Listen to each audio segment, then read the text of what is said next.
amis, comme vous venez de voir, il ne reste plus que quelques jours pour participer et gagner la magnifique M336 Starfauboiserie du Chibron. Elle est disponible sur mon petit site internet. Il y a la petite collab si vous voulez participer. C'est toujours dispo, mais ça va bientôt s'arrêter. Alors on en profite et on n'oublie pas de s'abonner. C'est gratuit et bientôt ce sera payant. Un jour, ces salauds, ils feront payer les abonnements sur YouTube.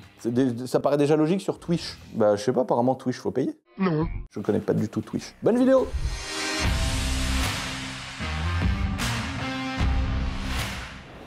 T'aimes bien toi les cathédrales, des trucs comme ça? Regarde comment il est beau. Oh! Oh putain!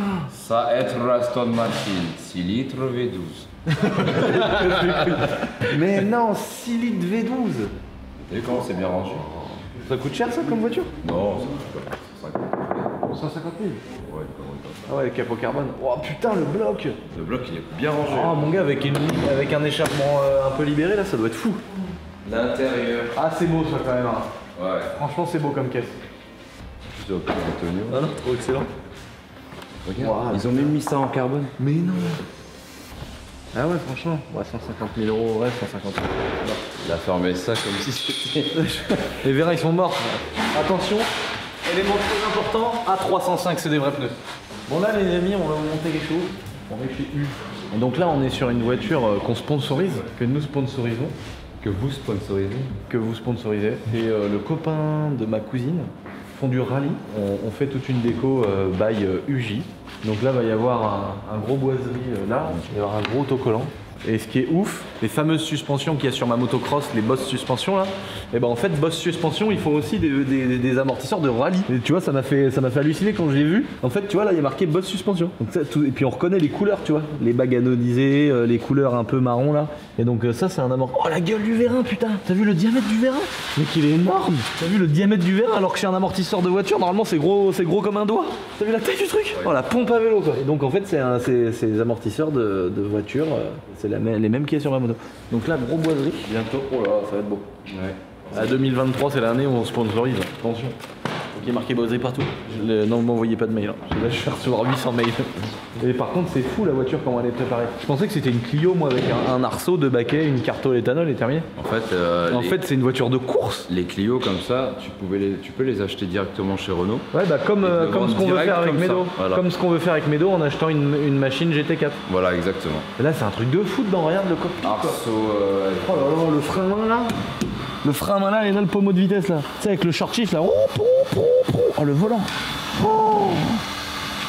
Bon, par contre, la Clio, c'est 100 000. C'est ça qu'il faut dire. C'est 100 000, c'est pas si cher que ça. Ouais, mais 100 000 quand même. Ouais, non, par contre, ça doit être une arme de guerre en rallye et tout, ça doit être la folie. Ça doit faire un bruit de fou. J'imagine qu'il y a une boîte. Doit y avoir... ils sont gros les silencieux. On dirait une roquette. Oh là là.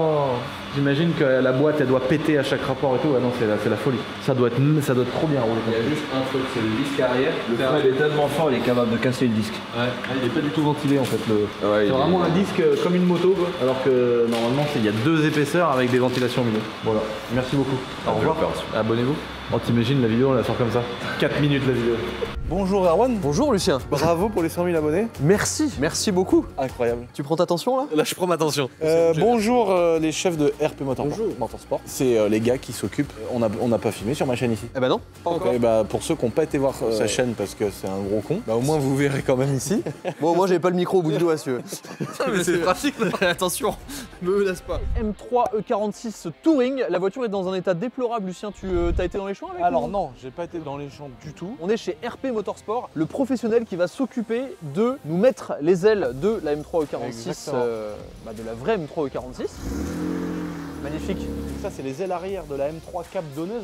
Donc là on a les 4 ailes d'M3, les bas de caisse. Donc là on lui a apporté vraiment tous les éléments. Comment est-ce que vous allez procéder Jonathan pour adapter en fait les pièces de M3 E46 sur les pièces de notre voiture? On est avec le carrossier magicien qui va s'occuper et qui s'est déjà occupé de la précédente. Oh, le taf de malade. Et ouais. Pour refaire l'histoire, simplement, vous les gars, vous avez fait la voiture d'un abonné à nous. Quand on a parlé du projet sur le premier épisode, il a dit bah les gars, moi je suis en train d'en faire une. Ces gars-là peuvent nous faire les ailes. Parce que la problématique c'était les ailes avant. Donc c'est pour ça qu'on est là. Vous pouvez aller voir sur la chaîne d'Erwan, il y a une vidéo qu'on a fait, celle d'avant ici, où on est venu déposer la voiture, on a expliqué un petit peu les choses qu'on allait faire, etc. Et puis bah pour ceux qui n'ont pas du tout vu le projet de la M3 Break, vous pouvez aller voir le premier épisode, le deuxième, le troisième. Et là on est donc au quatrième. C'est ça. Donc là, magasin de passionnés, c'est pas vraiment un magasin, c'est un garage. Donc là, les gars, vous faites que de la BM. Que ça. Oh là là, déjà moi quand je vois ce qu'il y a derrière, gros. Il y a des beautés, hein. Non mais là il y a deux trucs. Comment ça se fait que c'est normal qu'il y en ait deux en même temps? C'est pas une coïncidence, c'est que les deux sont en cours en même temps là, et bah, celle-là est presque finie. M5 E39 compresseur. Donc on a le gros V8 de 5 litres qui sort 400 chevaux d'origine. Et là on amène, donc là il y a un compresseur. Donc en fait pour ceux qui connaissent pas, le compresseur c'est le même système que le turbo. Donc le but c'est de venir souffler de l'air dans un moteur atmosphérique. Et donc au lieu que ce soit alimenté par les gaz d'échappement qui font tourner une hélice qui est sur le même axe que celle qui souffle dans le moteur, cette fois-ci c'est une courroie qui est changée avec des poulies etc. Sur toute la périphérie du moteur. Cette courroie plus longue en fait elle va venir alimenter aussi cette poulie qui est celle du compresseur. Ça veut dire mécaniquement au même nombre de tours en même temps que le moteur tourne, ça va s'entraîner avec le régime du moteur, mais il y a une démultiplication intérieure. Absolument. Et c'est ça qui vient souffler. Tout résumé, bien résumé. Bon bah voilà. Jonathan, tu viens de perdre ton travail, hein, merci. Non mais en gros c'est pour expliquer parce que c'est vrai que le distinguo il faut bien le faire, tu sais c'est comme ma H2, c'est donc un compresseur mais qui est alimenté pas par une courroie, par une sorte de cascade de pignons et une chaîne de mémoire sur la cloche d'embrayage, enfin tu sais c'est quand même c'est complexe tu vois. C'est bien cassé ça. Non. Non. Mais non, ça casse pas. Quand ça casse, ça doit être bien emmerdant, non? Bah écoute, moi franchement, tu sais, t'as des voitures, tu sais, il y a des gens qui disent ouais, la M5 V10, elle a une mauvaise réputation. Si elle a une mauvaise réputation, c'est qu'il y en a qui ont cassé. Confirme-moi. Non, elle a une mauvaise réputation. Là. Mais oui, mais donc c'est parce que c'est de la merde. Tous les propriétaires de V10 te diront plus jamais j'en achète. Ah bon bah voilà, donc je veux dire, non parce qu'il y a des gens qui disent oui, tout le monde dit ça, elle a une mauvaise réputation pour rien. Non, en général, quand tout le monde dit qu'un V10 c'est en cristal, c'est qu'il est un peu en cristal. Le compresseur qui va amener beaucoup d'air dans le moteur, combien de chevaux ça sort avec un kit compresseur? Celle-là aux alentours des 500. 550 et celle-là elle a un compresseur qui est préparé qui va jusqu'à plus de 700.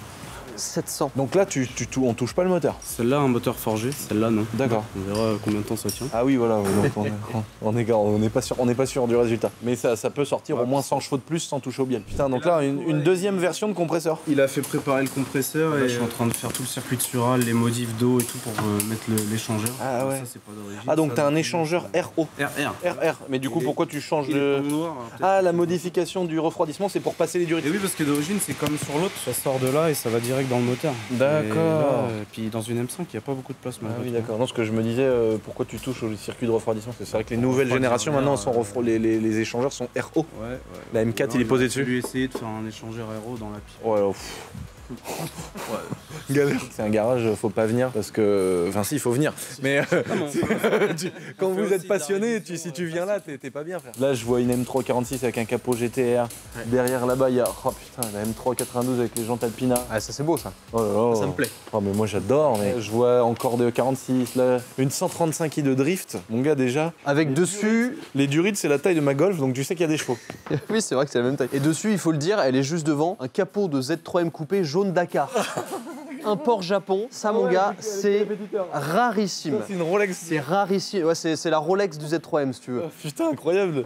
Je regardais depuis tout à l'heure, je me suis dit, mais qu'est-ce que c'est? Toutes les voitures. Et là, on a une petite cheminée posée sur le capot. Elle est petite cette cheminée. Ah oui, c'est normal, c'est juste All Turbal. Juste la cheminée de la décharge. Oh là là là là là. Un S54 B32. Tout à fait. Un moteur donc de M3 46 pour bien introduire le sujet qui arrive. Et ça, c'est une voiture de drift, ça. 100% drift. Et ça fait combien de chevaux? C'est une config pour avoir 1000 chevaux. Après, on va être à 600, 700. Mais... Ah ouais, 1000 chevaux quand même. Oh putain. Ouais, le turbo est balèze. Hein. Bah, en fait, moi, je sais pas ce que ça fait d'avoir 1200 chevaux ou 1300 chevaux sur les roues arrière. Moi, je suis habitué à avoir 1200 chevaux, mais qui patinent, mais qui patinent des 4 roues sur la Golf. Ouais, certes. Mais donc, en fait, je vois ce que c'est de ma Golf 4, elle s'écrase. Oh et qu'elle marche. Et je rêve, et je vais le faire, hein, de me monter une série 3 propulsion avec 1200 ou 1500 chevaux. Bah, tu vois, alors contrairement à la Golf, dans celle-là, je monterai pas avec toi.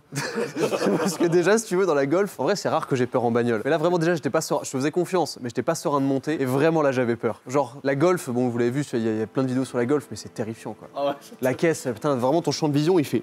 Tu vois plus rien, tu respires plus. C'est une Golf 4, quoi. Il y a des freins de Cayenne, mais remis sur la puissance, ça freine pas. Le châssis, y a pas de châssis.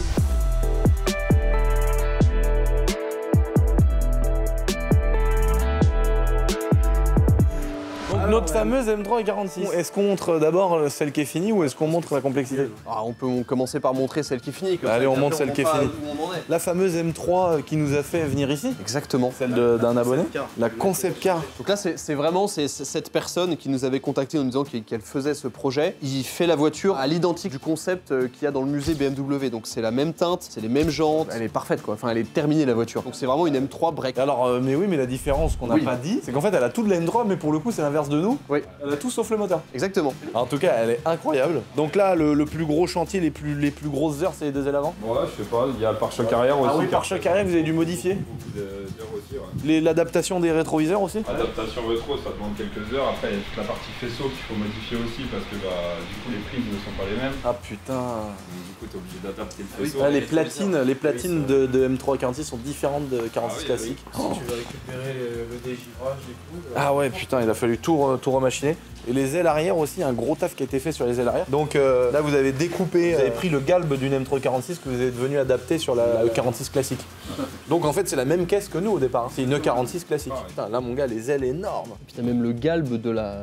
On voit que la trappe à essence, elle a aussi putain, impressionnant. Donc avec les jantes en 18 d'origine M3 46. Comme le concept, ouais, exactement. Comme le concept car, magnifique. Elle est vraiment belle. Et les petits détails à l'arrière aussi, exactement comme le concept, notamment cette espèce de petit diffuseur là. Le taf qui a été ouf en fait sur cette voiture, c'est que là vous avez pris un pare-choc arrière d'M3 46 et vous l'avez adapté en touring. Parce que le coffre de la touring descend plus bas, donc en fait le pare-choc d'M3 46 classique il continue comme ça. Et vous avez dû regratter, refabriquer un peu. Mais même toute cette partie-là, elle est fidèle au concept, il voulait absolument. Ah là, cette partie-là est noire. Et elle s'arrête au milieu pareil. Ah ouais, d'accord. Donc du coup, pour en revenir au sujet principal, la nôtre, là pour l'instant on dirait un vrai chorizo. Et encore un chorizo, c'est un compliment. Hein. La différence, c'est qu'en fait, ça part d'une 330i, celle-ci. Ouais. Nous, on part d'une 325i, mais il y a déjà tout l'aspect mécanique qui a été fait. Donc, comme dans le premier épisode que vous pouvez aller voir sur nos différentes chaînes, on a vu qu'il y avait tout ce qui était boîte de vitesse, pont de la M3, les triangles de la M3, les trains roulants de la M3, les freins de la M3, et le moteur, et la boîte et tout le bazar. Nous, maintenant, il nous restait que l'esthétique, faire devenir une M3. Mais c'est cool parce que déjà on peut voir un peu le taf fini et c'est vrai que bon, là il pleut dehors donc on peut pas la sortir mais on voit quand même le galbe et tout comment elle est posée, sachant que nous avec les jantes CSL. Quand tu la regardes là mon gars, quand tu la regardes là avec les grosses ailes, le gros pneu et tout, moi je kiffe le délire j'entends 18 aussi.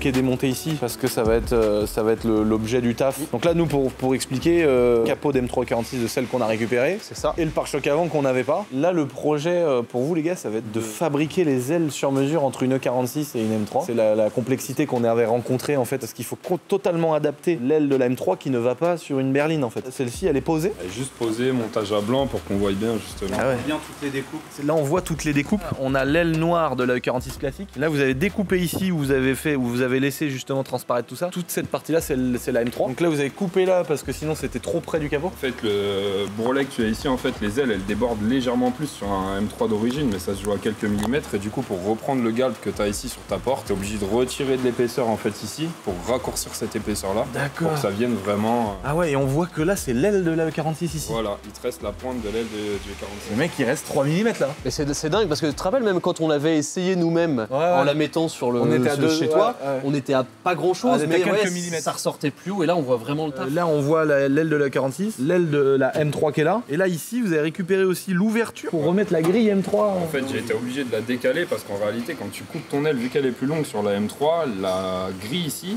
vient directement sur la jonction. Ah ouais. Donc, du coup j'ai été obligé de découper pour redécaler en fait cette grille là pour que ça revienne type origine en fait comme une M3 classique. Donc la dernière fois qu'on était venu pour l'épisode numéro 3 sur la chaîne d'Erwan, t'avais une aile qui était finie de celle-ci mais qui était juste à prêter. Et là de l'autre côté on avait vu. Donc là beaucoup d'heures de boulot. Sur la première on y était à tâtons. Donc c'est vrai que maintenant je connais les coupes, je sais exactement. Oui tu sais comment faut faire. J'ai déjà mes mesures etc. Donc je pense que là on va dire soudé, prête à passer en finition. Je pense qu'il y en a pour 2 jours de boulot. Ah ouais, 2 jours de boulot sur une aile. Ouais. C'est Parce que mine de rien, t'as toutes les soudures après qu'il faut venir moller, etc. Ta tôle va se déformer obligatoirement quand tu vas jeter. Ah non, mais c'est un taf. Non, mais moi, pour moi, c'est une science incorrecte pour moi, la carrosserie. Quand je vois le merdier qui nous fait là, l'aile, moi j'ai encore vachement de mal à voir la transformation. Les différences, les jours, les trucs, la coupe qu'elle a, le truc qu'elle a. Quand à la fin, tu vois le rendu que c'est là-bas. Et que c'est pas de la triche, il l'a pas acheté. Non, c'est vrai. Et entre les 2 épisodes, il l'a pas acheté et posé à l'arrache, tu vois. Et donc là, après cette partie très brute, qu'est-ce que vous allez faire précisément? Tu vas directement souder pour coller les panneaux entre eux Non, ou... là en fait les panneaux quand tu regardes ils se jonchent en fait. Ouais, ils sont les uns par-dessus les autres. C'est vraiment pour prendre mes emplacements de base. Après en soi je vais venir faire des coupes à ras pour vraiment que mes 2 parties de tôle il y ait juste à peine 1 mm de jour qui va me permettre de faire ma soudure proprement et après de tout aligner en fait mes morceaux les uns avec les autres. Et donc tu martèles la soudure, tu ponces, Après on n'arrête pas, après on meule les soudures pour donner un aspect vraiment lisse à la soudure. Et puis après avec les micro-déformations que ça va faire, forcément avec la chauffe, la tôle va travailler un petit peu. On va venir retirer et taper par derrière pour essayer de lisser au maximum, pour mettre un minimum de mastic à la fin et avoir une finition qui soit vraiment pure, quoi. Je suis choqué parce que quand je vois le résultat sur l'autre, c'est fou. Ouais, parce que c'est posé la question qu'il fallait y remettre des pare-bouts à la voiture. Donc, du coup, obligé de passer des pare-bouts de M3 étant donné que les ailes sont plus grosses. Sauf que moi, vu que l'aile, je l'ai rabotée ici, il lui manque, je sais pas, peut-être 3 ou 4 cm en bas. Du coup, bah, on a de la chance, c'est que les mesures étaient plutôt propres. Donc il a fallu réadapter. Les clips tombaient pas trop mal, mais le galbe n'était pas tout à fait pareil parce que l'aile, elle re-rentre un petit peu plus que sur une M3 d'origine. Oh, du coup, on a été obligé de chauffer un petit peu les pare-bouts, couper 2-3 petits morceaux pour que ça tombe nickel. Et quand ça tombe pas en lieu et place, on a un peu de mal, alors on se fait... Ah ouais, j'imagine. Ça va être là pour la partie des ailes avant. Ensuite, il va y avoir la modification des rétroviseurs. On a ramené les rétros de la M3 E46, il va falloir adapter sur celle-ci. Ça va être trop beau ça. Ouais, ça va être incroyable. Déjà là, c'est... Et après, il y a la partie aile arrière. C'est plus long les ailes arrière ou c'est les ailes avant qui sont galères? Les ailes arrière, en réalité, le plus long, c'est pas réellement de venir couper et souder dessus. Le plus long, c'est que vu qu'on va faire comme sur la première, on va pas toucher aux portes. Le galbe d'origine d'une M3 E46 vient déborder sur ta porte. Vu que nous, on a décidé de pas faire les portes et de faire vraiment l'aspect bombé comme le concept, en fait, il va falloir que je refasse, entre guillemets, toute cette partie de bas d'aile. Donc du coup, il faut que je fasse des petites lamelles de métal pour bien venir plier l'intégralité de l'aile et venir souder ça. Ouais, parce que en fait, sur une aile, t'as la partie visible et t'as une deuxième couche derrière qu'il faut couper aussi. Non, en fait, la deuxième couche, sur celle-ci, j'arrive à les conserver, en fait, juste il y a juste besoin de la détendre un petit peu, en fait, l'intérieur, la doublure. Et c'est ce que j'ai fait sur la première. Et on est revenu pour que les 2 tôles, en fait, se croisent bien, soient l'une sur l'autre, en faisant un joint d'étanchéité propre et tout. Type origine, en réalité, quoi. D'accord. Et alors, il y a un point que t'as soulevé une fois qu'on était parti la dernière fois. On s'était dit, bon, bah, il y a le pare-choc avant adapté, les ailes adaptées, on a tout. Les ailes arrière adaptées, on a ramené les ailes de M346. Et nous, on s'était dit, bon, bah, on est sauvé, le pare-choc arrière, il est déjà avec 4 échappements. Et la gueule de M3, ce beau pare-choc de M3, donc avec les 4 échappements, le diffuseur et qui est déjà en mode touring, on s'était dit bah cool, on va au moins on a déjà ça de fait, mais non, parce que du coup ça va plus correspondre aux ailes larges de M3. Ah, là on voit bien justement entre les deux. Ah ouais. Mais ouais, forcément avec l'épaisseur qu'on va rajouter, du coup l'aile qui vient se déporter beaucoup plus. Le pare-choc va plus du tout arrière, l'aile va être là, et le pare-choc arrière va complètement rentrer dedans. Donc du coup nous on est obligé de réadapter un pare-choc de M3. Tu ne modifies pas notre pare-choc, tu vas complètement le remplacer. En fait ton pare-choc je vais le garder tout simplement pour récupérer la partie voilà. Étant donné qu'elle a déjà cette pièce a déjà le galbe de ton coffre, moi je vais récupérer toute la partie supérieure et la tienne comparée à la première a déjà les capteurs. Donc moi ce que je vais faire, je vais même récupérer tes inserts de capteurs qui sont plus bas. Ah oui, d'accord. Intégrer directement sur la M3 sur le pare-choc. Donc là c'est vraiment de la modification de la mort, couper le pare-choc avec 2 pare-chocs. Je pense que c'est le pare-choc arrière sur la première qu'on a fait qui nous a demandé le plus de réflexion en réalité sur toute la voiture, parce qu'en soi quand tu soudes une aile, je vais pas dire que c'est le même taf de remplacer une aile sur un choc ou quoi que ce soit, mais on va dire que les bases on les a déjà, tu soudes, tu pointes, tu fais tes trucs. Là le pare-choc arrière, on est arrivé sur un truc où bah voilà, pour tirer un morceau, il faut refaire un galbe complet. Ouais, faut reconstruire un pare-choc. Sachant que sur celle-ci, sur les générations E46, c'est la traverse qui est fixe sur le pare-choc et la traverse qu'on vient fixer après sur la voiture. Donc il a fallu incorporer aussi de la traverse au pare-choc arrière une fois qu'on l'a coupé. Faut aimer les Lego. Hein. Ah ouais, putain. Est-ce qu'en voyant celle-ci, tu te fais un peu plus à l'idée du break, Lucien? Ah ouais. Mais tu sais, tu vas me dire que je suis un ouf, mais de loin, un peu de loin, on dirait un cul de Z3M. Un petit peu. Non, c'est vrai, parce que t'as vraiment les ailes très larges qui ressortent. On dirait un Z3M, les gars. Un gros Z3M. Un break de chasse. Erwan, il est trop dans le, Moi, c'est mon délire, ça. Le délire break de chasse de la mort, le papa pressé, frère. C'est ça. Après, le problème de celle-ci, c'est que si tu mets tes gosses à l'arrière, ils sont sourds. Ah ouais. Ou ils ont le syndrome du bébé secoué, frère. Comme ça, tout le temps. Non mais là, le cul, mec, celle-là, elle est incroyable. Quoi. Le niveau délai pour vous, les gars, qu'on annonce officiellement à peu près. Ouais, parce que là, c'est vrai qu'il y a eu un peu de temps entre la dernière fois, mais bon, ils ont aussi du travail. Hein, Est-ce que ça se compte en semaines? Est-ce que ça se compte en mois? Est-ce que ça se compte en...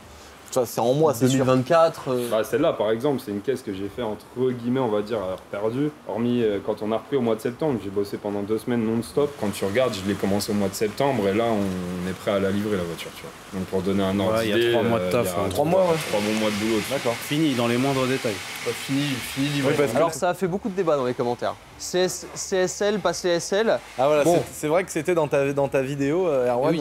on avait dit, est-ce qu'on met un pare-choc CSL, donc c'est-à-dire juste un petit trou en mode aération, ou est-ce qu'on met un pare-choc M346 classique avec des ouvertures plutôt ovales, un anti-brouillard, etc.